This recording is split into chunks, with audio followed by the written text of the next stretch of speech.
I've had an interesting medical history. I think it's important for people to explore medications that are not pharmaceutical. The stuff that they were prescribing to me is known to be addictive. And I just don't want to mess with that stuff. I've seen too much, didn't want to go and have issues with that. When you have a back surgery like mine, you are a perpetual threat to people who abuse pain medication, because that's a lot of people rely on it to kind of fuel their addictions. And mine was to alleviate and obliterate back. So, there's differences. All right, so ADHD, I've kind of gone and kind of talked about how I phased myself off of the ADHD medication, and I was very happy that I did. I can't tell you how positive that change has been. And I think it really, really got me thinking about what I should have been doing a long time ago, how I'm going to do these things going forward. So that was something that was really big. I have found ways to get focused. Now, I've also found strains that don't help with that. And but there are things that my ADHD can get channeled with. One of the things that I think is so funny, Tiger Rose is the strain that was my favorite so far, and it's hard to get right now. It's tough to find. It's Fluence. It's my favorite, and it's not a close second. If it's ever available, I buy it. It's my product of choice. My wife has found that when I use it, that it's I'd say fairly effective for idea generation. Yes, absolutely. I've been stumped a few different times at work, and I'm like, all right, Ben, I need you to load up because I need some ideas. I need your Tiger Rose brain, please. And we've come up with, and when I say we, I mean you, I sort of prompt you and sort of give you the assignment, and then it just spits it out like a robot, like an old sci-fi robot where you ask it a question and it like shoots out a piece of paper with the answer. Like that's what happens. It's not, that's not a stretch. It's actually, we've become formal about it at this point. Where if she has something that and I've had to kind of do it and remind myself, I can do this for myself if I need to. But she's really good at kind of poking my head to make sure that it stays focused. Now, there are some things that the cannabis, I don't know, there's some things I don't know that it has caused, but it definitely has impacted. My brain will skip. So when I even when I do these episodes, I'm using the strain and I'm testing it for practicality, because if I can function on it, then it's something that somebody could probably use. So everything we do is authentic. So I authentically use, I did pretty much all morning before we got started. I was going to do this. So, you can't get rid of everything with it, but you can others. The thing that really helped me was the insomnia. I had that was the initial thing that really kind of got in the way was insomnia, but we'll get to that in a second. That's my hardware. Look at that baby. Looks like I was anally violated by hardware Hank. Yeah, speaking of robots, right? It's pretty scary, right? You look at that, and that's in me, and like that is my tailbone. That's L4, L5, S1. I am unsure if they can get that out if they wanted to. And here's the real kicker. The dude that did it ended up in prison. And I'm not making that up. You don't hear a lot of surgeons going to prison. This was done by Cully White. So Cully White was, he was a predator as a surgeon. He was doing a ton of surgeries. Now I needed the surgery. I obliterated my lumbar spine and a couple other areas too. I had 4 herniated discs and 2 ruptured, and then 11 major points of concern along with my spine, which they gave about 3 to 5 years to hold up if I didn't fix it. And I would have been in a chair or a walker and really, really suffering. So here's the deal. It was a negative experience with what he did and how he did it, but his work has held up. But I'm very fortunate because the majority of people who have that surgery are fought afterwards. And there's some people like Joe Rogan that given some attention to that. Like it is something that like you have to really think about, because what I saw were a lot of people who didn't have an improved quality of life because they were still in pain. And that leads to all sorts of problems. And that does lead to addictions, and it leads I have to make a technical adjustment. Let's see.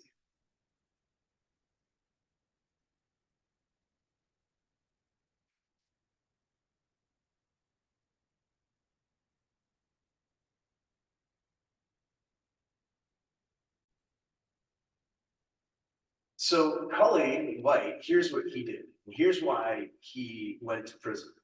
So he got caught committing insurance fraud for like $80,000, and he had made over $10 million that previous year. So they were kind of like, all right, there's got to be more going on here. So they kept investigating. So he had a racket that went on it. So he had two patterns. I fit the smaller, in shape, fit, not necessarily visibly affected by it. And if you were in that category, you ended up with 3 surgeries instead of the 1. And the pattern was this: he would go and you would wake up, you'd go to sleep with no pain, you'd wake up in raging pain because he would deliberately go and impinge on a nerve end, knowing it was going to result in needing to do another surgery, and then would have other reasons to go. And in fact, it would be a loose screw was the other one. He would say one of the screws went loose. Literally, like somebody says, I've had screws loose. I've been told I've actually had a screw loose and they had to remove it. That turned into the 3rd surgery. Now, here's the things. It was so crazy. I thought it just happened to me. But when you start to hear about what happened, because I saw it on the news, I'm like, that's my fucking surgery. So here's what old Cully did. And this is why it had a profound impact on my life, because it really put a lot of limitations in front of me, because they can't promise that that's real money. So Cully White went to prison because he was basically, the insurance fraud is how they got him, but what his racket was, he was using fake parts. He was using watered down metal that they got from a company called Spinal Solutions. And they were basically watering it down. And they were just giving inferior products and then shaving, because it's so expensive, shaving that money off and then profit sharing it with the surgeon. So they can't guarantee that my stuff is legit metal. The only thing I've got going for me is that it would appear as if he took it a bit more seriously when people were going to be active. But he also told me I could never be physically active again. And I only am because I don't listen to shit like that. You tell me I can't, I probably will try. So, you know, as far as the surgery goes, it hasn't caused me any problems. And in fact, I was able to do infinitely more than I was ever believed that I could actually try. So I can't complain about his work, but I can complain about the bullshit that's in me, because that has caused a lot of headaches. So I helped like organize the social media for that. But this is something that I've seen the people who end up addicted to this stuff, the painkillers and all that. And I think when I used to have to go to those appointments, it was sad. It was like going to a war zone. Like, these people look so miserable and they're in pain. And a lot of them are really obese, which means that even if you fix it, you're still not going to be super mobile. Like, it's sometimes you wonder if it's even worth it for them to get it fixed. And, it's tough. The concussions, I've had those, and using cannabis is something that's really helped. And it's also something, I've had a unique background where I worked in fighting for a long time. Cannabis is widely accepted in those fields. And MMA was one of the first sports to really get on board and celebrate it and say, hey, this is something that, you know what, it probably can help you. Now, I've met with the doctors at the UFCPI. They absolutely consider it an anti-inflammatory. They don't want guys competing on it, but to be honest, I think a lot of guys actually benefit and focus better when they spar. And actually when they fight. So it probably could really be an aid, but right now, even I would have had a hesitation. I did compete within the last couple of years, and I chose not to use before. You could make a case for or against it. If I was fighting actively, I absolutely would have at least once or twice fought high to see how it went. But it didn't go that way. The concussion stuff is something I don't take lightly. I know I probably have more. And I really want to make sure I'm doing things to make sure I keep my cognitive function up.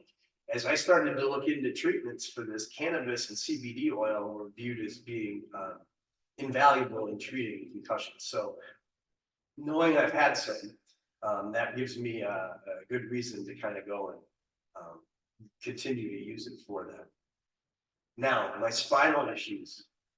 If you were wondering how they happened, this picture is a really good place to start. Because it's easy to look at that and just tell, like, think that I'm pinning that guy. But my hips are facing up and I'm actually folded over myself and holding. It's it's not how I injured myself. I injured myself lifting stuff up steps, but I absolutely did a lot of damage to my back by twisting and contorting and doing all that stuff while I coached. And I was a very active coach. I did a lot of live wrestling. Even though that picture I have up there, I could see the gray in my hair already. And I think that was 2008, maybe 2009. God, I was already in that gray. Jesus. I didn't see this in the bottom. PTSD, I've had some things that I've gone through it, like I had to realize this stuff has an impact. For me, the narcissistic abuse from my mom really allowed it to be piled up on when I went and married a carbon copy of her. And to be honest, I know we divorced in 2012. I don't feel like I quit dealing with problems associated with it until about 6 months ago, maybe. It never ended. So, when you go and you deal with somebody who's a really toxic narcissist and you leave them, the level of energy that can be given towards trying to torment somebody's life is really not given enough weight. It's fucking terrible. And I've worn that focus and it's not fun. It's not the fun that it sounds like it is. I know it sounds like a party. It sounds like a good time, but it's not a good time. So I'm really passionate about this and I know it helps tremendously.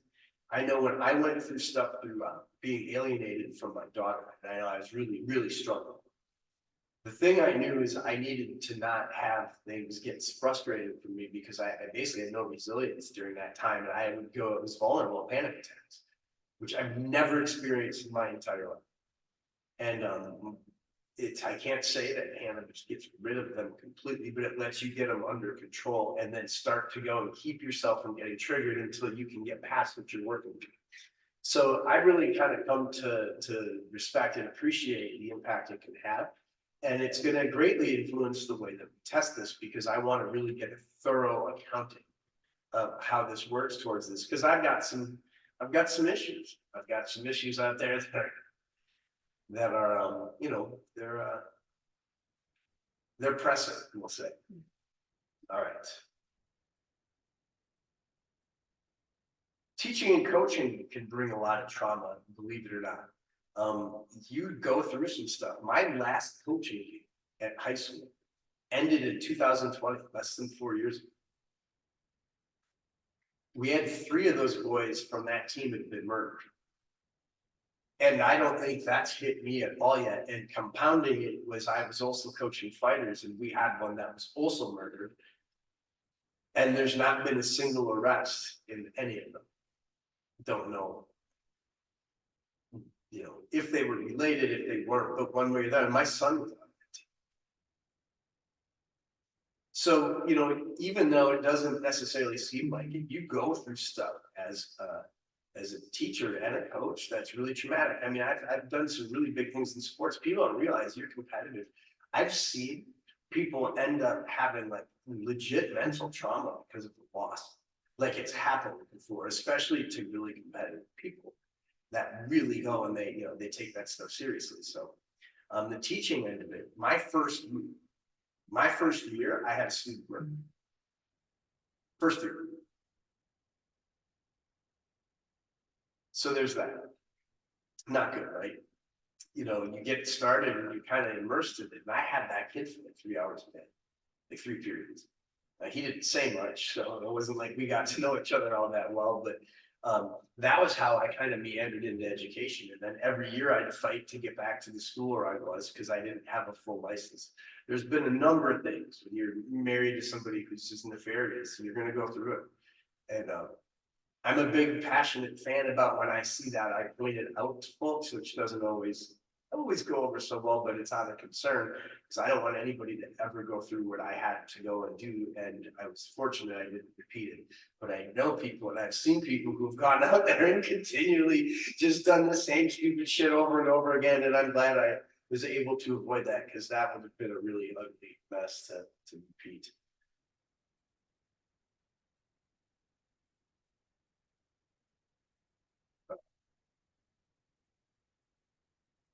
Oops,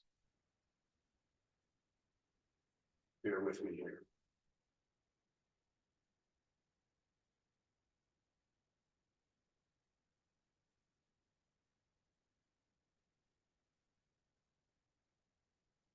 I think I have to let this play out. There's a video going.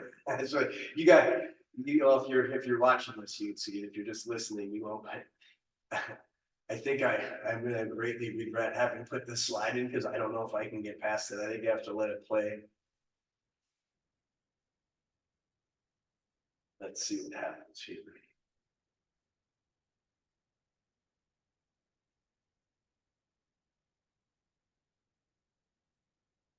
Oh, all right. We're gonna pause this and be right back.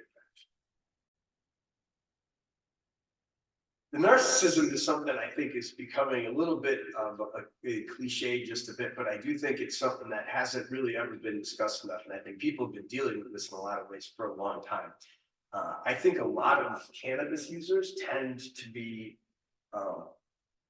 empathy. And I think they're empathetic. And I think that one of the studies about cannabis has unfolded that it does allow and build for empathy. So imagine mushrooms, that it increases somebody's capacity for empathy.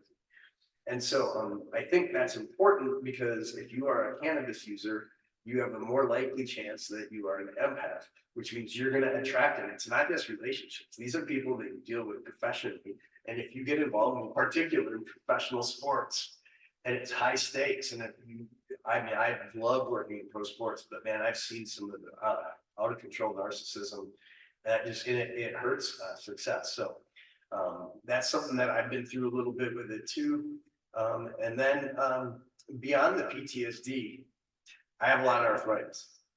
And I got that really from the wrestling career that I have, and then the mixed martial arts. So I've tried to stay very active. I picked up mixed martial arts after my back surgery. So even though I had a background in wrestling and I had done a little bit with it, I hadn't done much. I got asked by Dean Thomas, who's in the UFC, he needed wrestling help, and that was my introduction to it. But then my back got hurt not terribly long after that. So it kind of stopped my progression in MMA, and I really was intrigued by it. So when I was basically after my surgeries, I was in with old people, elderly. I had to do it in the warm pool because my body was trash after those surgeries. I had 4 of them in 2 years, and it was miserable. And this mixed martial arts was kind of there, and I was in the pool, just thinking, what's the craziest thing I could do? I was so bitter and so angry. Marriage sucked at home, and I'm 37, 38 years old. I'm like, am I going to be normal again? Like, am I going to be able to do anything? And I started thinking, what's the craziest fucking thing? What's the most insane? I'm like, getting good enough shape to fight, and that just became my goal. And so that has led to a career that's been about 15 years in mixed martial arts, and I got a chance to do some really neat stuff as a result. But it also takes a toll on you, a big toll.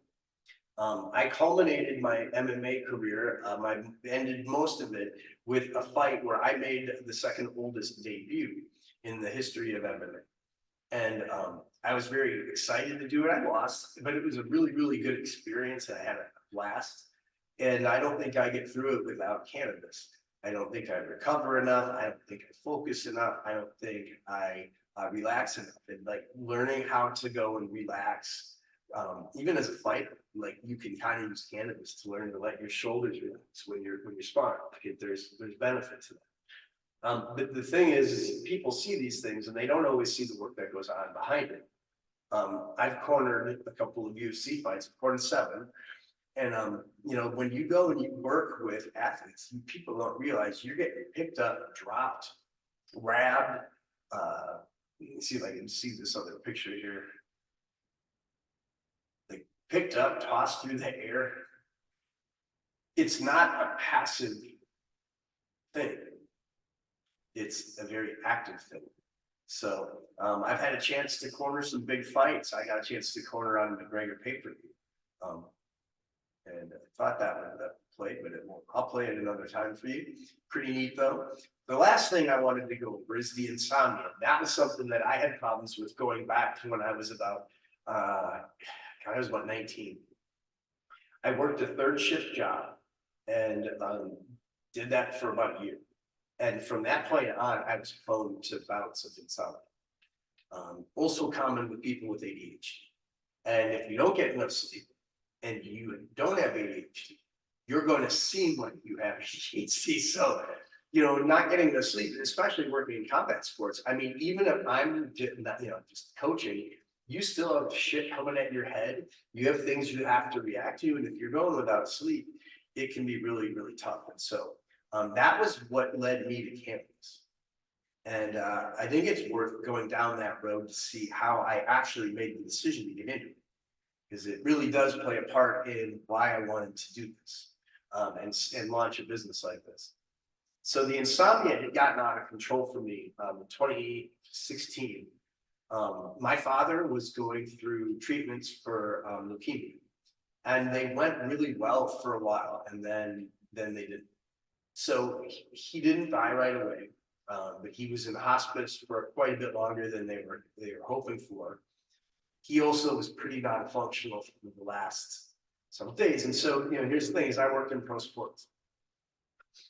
You don't take days off. Like you're gonna still do practicing. You're a wrestling coach at Rufus Sport. You're not gonna go. I can't make it.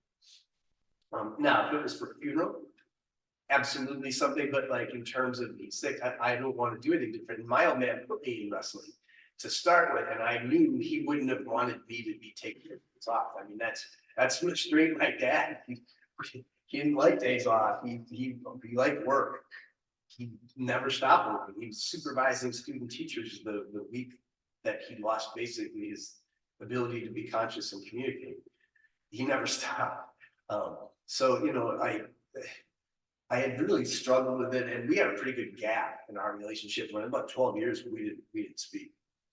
And my dad and I were in the same industry, so that was tough, and we were close at one point, and then we became close again before he died.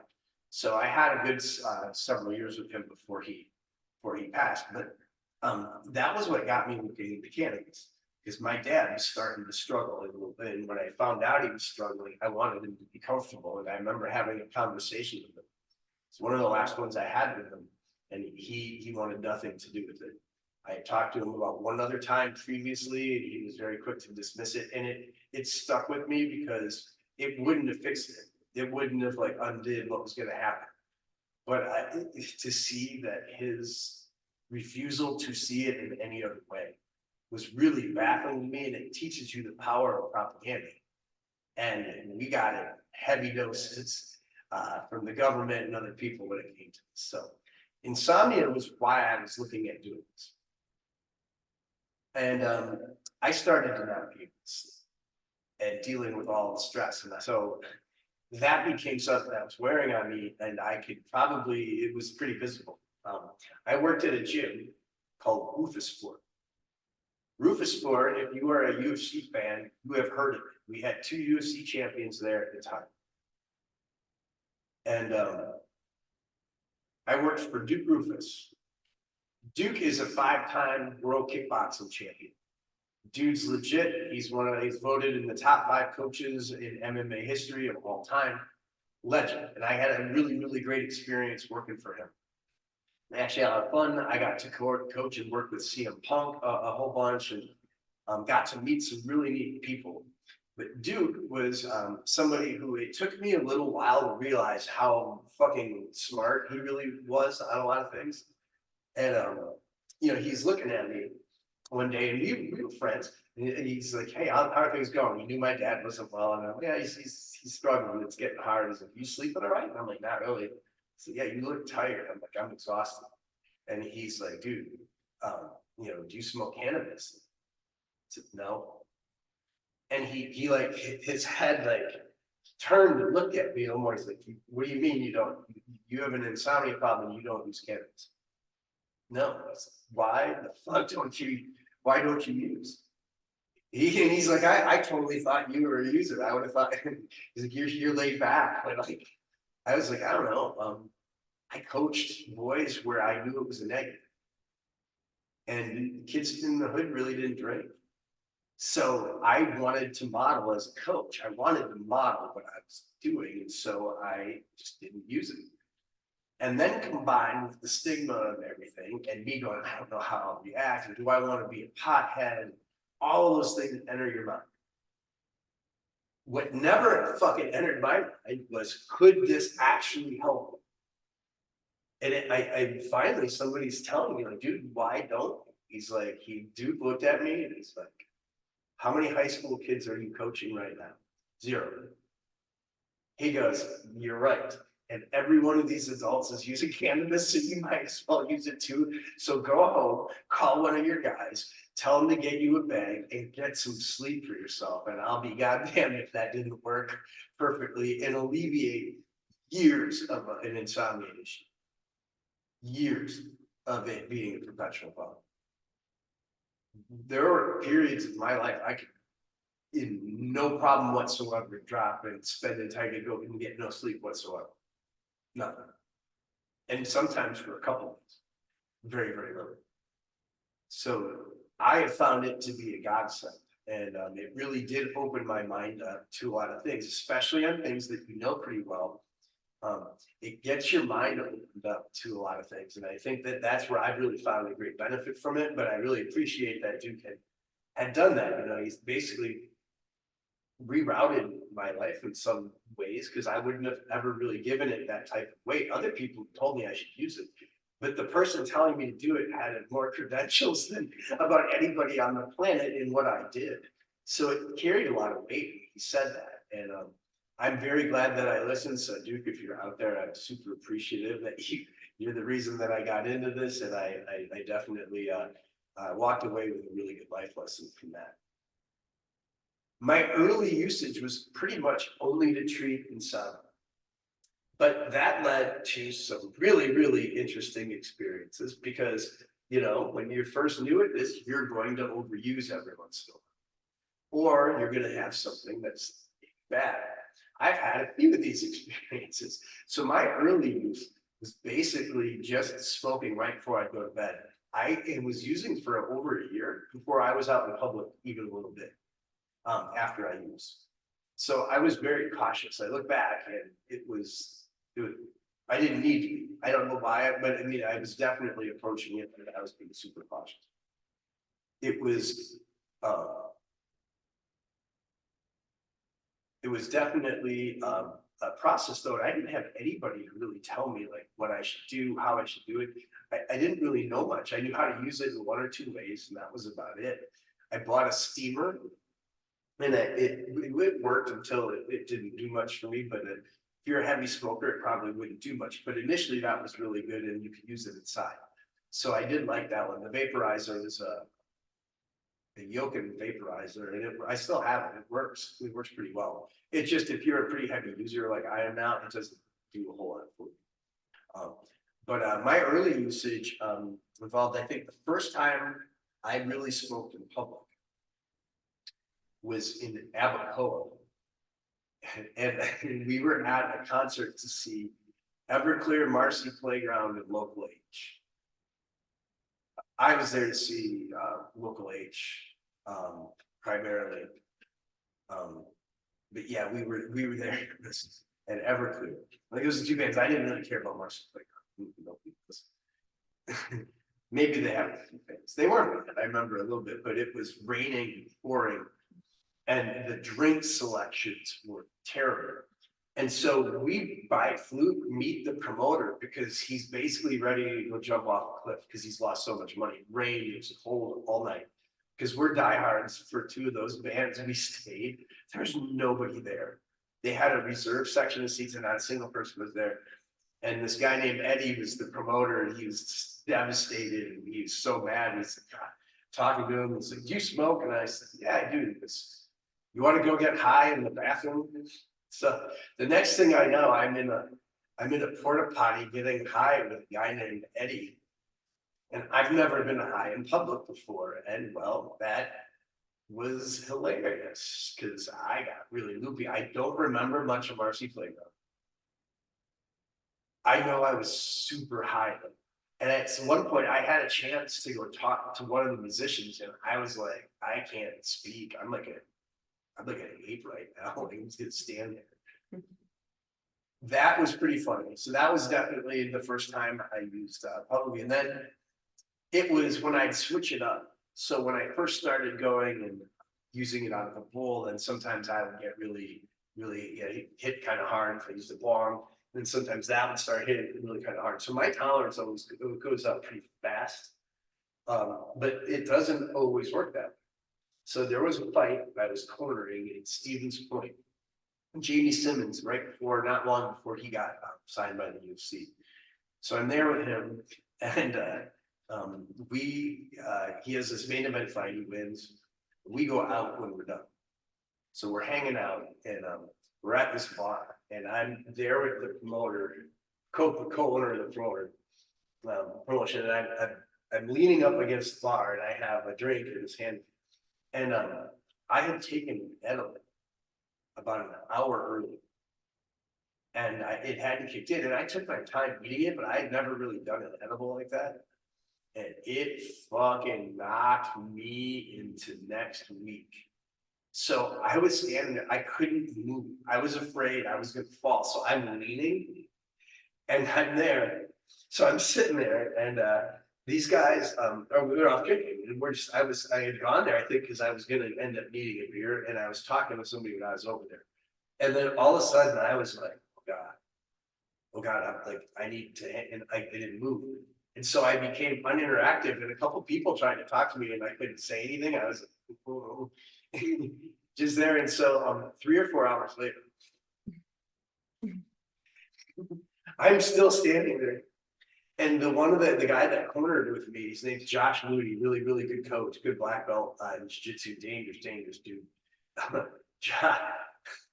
Josh comes over to me and he's like, bro, you're so high you can't move, aren't you? And I'm like, mm-hmm. He's like, do you want to go home? I'm like, mm-hmm. He's like, all right, I've got your dignity, bro. I got your dignity. He's like, I'm gonna go and put my arm around you. I need you to basically get leg to leg. And I'm going to go like so he got a hold of the shuttle and has the shuttle from the hotel come pick us up. And he takes me and has to tuck me into bed like I'm a fucking little kid because I was so fucking hammered. I was so high from that. I remember I was frozen. There was a ring girl came up and talked to me at one point, and the guy, the promoter, I remember he made a comment. He's like, God, you really blew her off. And I was like, murmuring something. So we've also had an encounter during that exact same time frame where Ms. Jenny and I had an edible go bad. And it went real bad. Didn't know it was basically just passed off from one person to the next because whoever used it would get so high they'd throw up, which shouldn't happen with cannabis. Should not make you get nauseous or throw up. That shouldn't happen. In fact, if anything, it should be used properly to treat it rather than anything else. So we had gone taking this edibles we had given to us. We didn't eat a ton of it, but it had something else in it other than weed, and it knocked both of us on our ass. Jenny was the most miserable high person I had ever seen. What do you remember about that night? It was like that scene from Wolf of Wall Street. It was horrible. I just remember being so heavy. I couldn't, it felt like a grizzly bear was just laying on top of me, just keeping me down. And when I did manage to sit up, I was so unbelievably nauseous. I desperately wanted water. And your room at the time was on the top floor, and I begged you to go get me water, and you couldn't stand either. No, So you no. literally scoot down the steps I went on down your the butt. ass down. Yeah, just one step at a It took time. me 45 minutes to go downstairs. So you can imagine how badly I felt when he finally brings the water to me, and I immediately throw it up. Cause he worked so hard to get me the water, I threw up into a laundry No, basket. that's what I grabbed. You told me to grab something to throw up in, and Yeah. I grabbed this plastic grated. Laundry basket full of holes that I threw up into, and it was awful. It was awful. That was a test of the marriage too, because we were both just out of it. I was just in such a panic, like I can't even operate a phone. What if I have to call 911? Like, we're gonna die here. I mean, it was bad, it was bad. It was really bad, and that unfortunately, that did me in for any future, really, anything else. I was just, that was awful. It was awful. Yeah, we found out pretty early that Jenny doesn't handle it so well, and we're not sure why. One of the things that we're gonna do is we're gonna go down that rabbit hole and try to see if we can figure out why, just so that it's helpful for her, because there are things that I know she benefits from, especially with CBD, that I think, but we've had to kind of learn to cut her teeth a little bit. I'm pretty fortunate. I haven't had too many instances where I overuse too much in public or whatever. It's happened a few times. And it's usually pretty hilarious, and they make good stories. So my early usage was very much just that. It was for sleep and really not much else. Transition use. This is where I started to get into things a little bit more. And that was where I just kind of started to realize during the pandemic in particular, it became a lot easier to start experimenting with you're doing some level of work from home, playing with that. I hadn't really done that before. And what I started to do is get active with what I use. So I wouldn't go to the gym ever. In fact, I never did once go to a gym after I had smoked, just out of respect for the gym owner's time. But being real, if I could go back in time, I actually think it would have made me a really good coach. I don't think it would hurt me. I think it would have probably made some things about it easier. As I kind of started to do those things, I would hit bags, things I was familiar with, and start doing that and working out more. And I found that I could work out much longer when I was using it. And so I'd get high and go hit bags, and that was a big part of my transitioning use. I didn't pay attention to strains. I didn't pay attention to sativa hybrid. I mean, I would go and find out what it was, but I didn't ever buy it because of that, because you're buying it wherever you can get it. You're not getting it from a dispensary in Wisconsin at that point. So you're just getting whatever, which is what led to some of that. Like, it was pretty rough. But the transitioning use, it grew over time. And so I got to have a much higher tolerance. I could experiment with things and not worry so much if it was going to go and wreck me. So the experience with that was pretty good, but I lacked a lot of insight. And so it wasn't until more recently that I kind of was the impetus to start learning. The transitioning use, it took me a while to really figure out what I worked best with and for what activity. I have a better idea of that now. So my current usage is this. I start every day with taking some oil, cannabis oil, but it's sativa and it's THC. So I use that. I don't feel particularly high from that ever. And I feel focused like I'm on ADHD meds pretty much all day. But I have more use of my creative brain. There's some tasks I found I'm not as good at, but for the most part, I can do just about everything if I'm using. My current usage is that I use daily. I use it. I usually don't smoke it until usually after noon sometime, but it depends what I have going on and what I'm doing that day. So like today I started early knowing that this was like weakness, so I was going to go and get this going. But my current usage is I have one dispensary I'm pretty partial to in Fluent, but their selection has gone down. So I've been getting out and about a lot more. I wish that I had more direction on what to take and everything, but now I've started to chart strains. And now I'm using it for specific purposes. So I know I'm gonna have something where I'm gonna be sore or have pain. I can find the right one that's gonna work with that. If I need to really be creative or come up with ideas, there's other ones that I know that I can get a lot out of. So I do use daily. I don't do very many gummies or edibles. They don't do anything for me anymore, to be honest. Like the ones I've done, have not done much. So my current usage is lots and active. The things I've done more recently through cannabis, eliminated Adderall. That was something that I talked about earlier, and that was a huge step for me. I also, at the exact same time, eliminated caffeine because, well, why not? Why not just torture yourself completely and get rid of two things you're addicted to, or your body is at least. But I got rid of the Adderall and the caffeine. I was doing 2 Red Bulls a day, and it just can't move. And even if it was, they're fucking $4 each. They're good, but still. I would say I've had a restoration of my creativity. I feel more like I have the brain that I should have had all, if that makes sense. I started to take on different things. I was able to get cleared. I would have fought years ago, but I couldn't get cleared because of that fake metal in my back. When they got a special MRI in Milwaukee, I was able to get around it, and they were able to take an MRI of my knees, and they knew that they could go and do it for my back at that point. So the reason I couldn't fight was if you're over 40, you have to do an MRI of your head. You have to have 2 of them.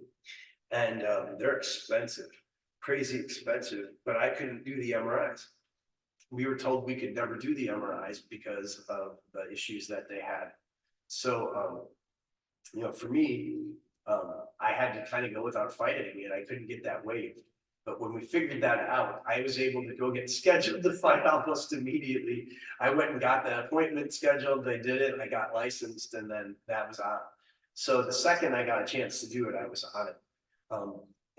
I have eliminated pretty much all pain medication. I have the meloxicam is what I take, and it's not considered a pain medication. It's an arthritis medication, but it does keep my joints from aching. And without it, I have seen what it looks like, and it's ugly. I've also reduced drinking by 75%. Not this last week. That we jacked it back up to, but I did manage to take on the bulk of the drinking that I would have done in a week. So. I drink infinitely less, which just on a calorie front is beneficial alone. I've also conceptualized this entire podcast.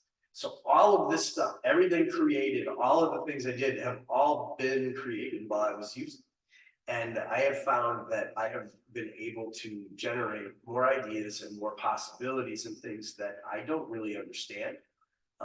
Because I'm thinking outside of my own capacity, I think, because I'm enhanced to some degree.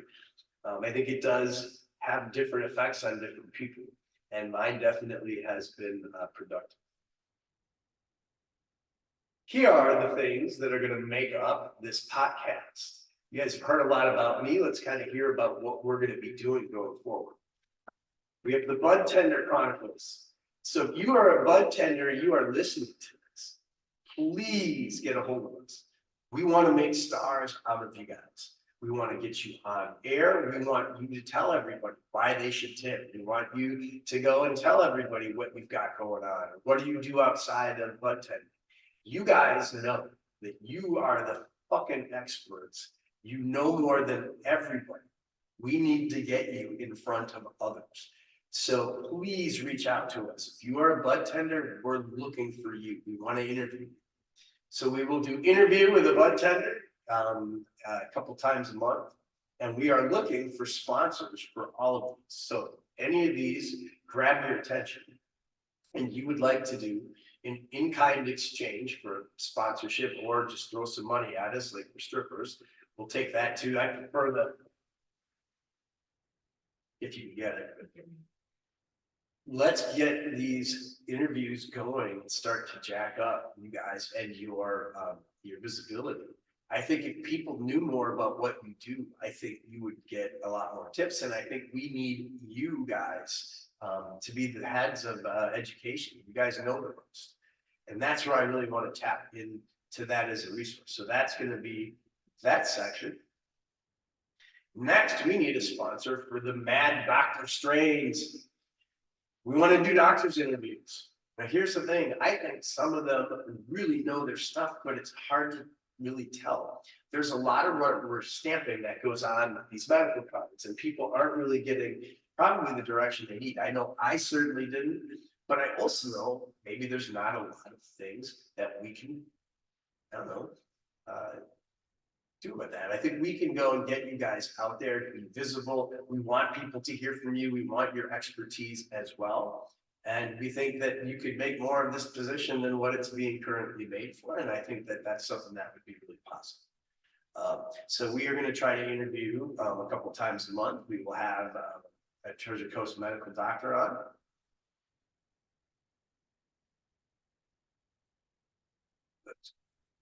That was our Bud Tender Chronicles. Clouded judgment. Here's something that I'm really passionate about. I think customer service is the lost art. I think the dispensaries by and large do really well with this, but I don't think it gets really shown. But a user experience can be so impactful on somebody and whether or not they go back to continually use that dispensary. I've had a couple negative experiences and I haven't come back. Now I will and give them other shots. But what we want to do with this podcast is use it to kind of go and do not gotcha moments, but we want to work with smoke shops and dispensaries to see what the user experience is and just give some feedback on it. Not to go and blast anybody, but we want to do clouded judgment where we talk about how the service was. And I think most of the time, 99% of the time, it's going to be super positive. And where it could get improved, we're not going to bite the hand that feeds us. So we're not going to say terrible things about you necessarily, but you know, we have to kind of phrase it maybe in a certain way so that there can be improvement. We just want to help make sure people get better. And even if it's private, it helps to kind of know how somebody's experience was coming in. Field tripping. I want to get out and see things. And so you can send us places. If you have something you would like us to do, please reach out. We need sponsors for this one too, but we want to do live streaming and actually really show off what we're doing, getting a bunch of social media attention, and then doing some other additional marketing things to help promote businesses. We want to make sure that we're supporting and going out and visiting the local cannabis businesses like the smoke shops. We want to have real presence there. So we want to get out and about and go do things. So we're looking for sponsors for this. I think this could be really fun. We're going to try to go and just basically take you with us on a bunch of places that would be of interest to stoners. High five interview questions. So whenever we interview anybody, we are going to have a special 5 high questions that we will ask. So that's something that if you want to sponsor, that you put your name on it. We're going to do the high 5 interview questions. We have the weed straining order. Now it's going to take a little while for this one to get launched because we have to have time to really chart and start monitoring them. But we will start to rank and start to go and put things in an order and getting those things out to you so you can see what's available and really trying to make sure that everybody knows what is available to them. This also is like how the affordable stuff is. Like are things on sale that you like? We want to monitor those things so that you don't have to. History. This is one of my favorites here. We use history in everything that we do in terms of our backdrops are authentic old articles. Some of the things I've tweaked just a little bit with the headlines and everything, but these are cannabis of legit history. And so that's something that we build around, and I really celebrate history. It is a big deal to go and to have this history remembered because it's easy to forget how archaic it was. So history is going to be something that we do consistently, and you'll see that on our social media outlets. Interstate highway patrol. That is cannabis elsewhere. And so this is what we talked about earlier, Stoner's Trip. So Breeze Airways, I'm going to take you again. We want you. let's send us places. We want to go get high and then go see stuff. So let us know. All right, high spirits. This is mood and behavioral impact training. So each time we do a strain, we're going to go and test to see how it works on mood and the impact of your behavior. So this is something that we need therapists to go and work with us. We'd like to have you on and to participate in some of our tests. And this one I'm willing to do on in public and to go and see how that goes. So if you are a therapist and you would like to work with us, please don't hesitate to reach out because we need some people that could do that. Or if you have a business that you think would relate to this, please reach out. The Swedish chef. It is as what it sounds like. It's cooking with cannabis. So we're going to definitely eat our cannabis every time that we test it. So at least once we will eat it. And I think that's important to do. I think one of the next big waves is going to be cannabis infused food restaurants, and they are coming. So be ready for them, and we're going to be right there front line. Let's see here. Adult recreation, coordination testing. Super crucial that this gets tested. Now I'm very active, and so I'm excited to go try different things. If you have a business or some type of an activity that requires some coordination, please reach out. I'd like to go and test my skills at this. If you have a driving track where we can actually test to see the impact on how it was when you're driving, and do it under controlled conditions so that nobody's going to get hurt, nobody in trouble, but definitely finding out at what point are you impacted to where you shouldn't at all. To say you can't, it's not going to be practical. People need to know, all right, you get away with X amount, or you can't. So coordination testing, axe throwing, anything like that you think that you need some coordination for, hit us up and we'll come out and we'll live stream it while we do it and then give you a whole lot of props after. High creativity, creative impact testing. I believe that creativity is enhanced and stimulated by cannabis, but not restrained maybe in the same way. So that's something that I want to dive down rabbit hole with. And I have been going to do free art at Cool Beans for several weeks. We've taken a couple of weeks off here as we got ready to do this, but that will resume here soon. So we really like to get out and do creative things. We have our own creative outlets. Jenny makes custom shirts, and we have some of the coolest merch you could ever want to buy with our Perfect Strangers stuff. It's going to be really cool. There'll be every item's unique. There's nothing else like it anywhere. We haven't mass produced any of these. Jenny does all of it by hand. And we can actually use that as a part of our business too. If you ever want to just go and pick those up and have her do it for yours, we can do that also. The creativity stuff though is super important. And for me, I have to stay creative because I have to do a lot of content creation and I do a lot of writing. So I actually have a couple of writing projects like my books in the past that I've done. And I feel like the creativity is really influenced by cannabis. Snooptopia, endurance testing. This is where we overuse our purpose and see how it goes. If Miss Jenny has the referee, let's see if I can grab it here. I'm going to grab the referee uniform. If you would like to come and officiate as the referee, we have this nice shirt for you. And you can supervise while I get fucked up out of my mind and see what I can still do and what I can't. So we are going to cross the AF divide. The AF line, there's the fruit snack divide, and then there's the AF line. That's how you know how high. So we are going to actually overuse so you don't have to, and you didn't have to pay me more to do it. All right, higher education. I think one of the things we need the most education on is how does it affect your ability to get an education? Does it enhance your listening or does it make it worse? Does it lead to better things, or can you learn effectively while you're using? I think we need to know these things. I really think it's absolutely crucial that we develop this knowledge. So I'm going to pick up new things I don't know how to do and learn them at different times. So one of the things I did recently as an example, I've never really hardwired a stereo quite like what I have now. And it's frustrating. I use all old 60s musical equipment. And I'm a big fan of the old stuff. I have a couple things from the 80s, but for the most part, my stuff is pretty vintage. And I'm not good with wires and wiring, but I was able to get my entire house wired with speakers, not knowing what the fuck I was doing, and it works. So it was a process, and it didn't feel so easy at first, but I got more done. And I've tried to do this before and been unable to.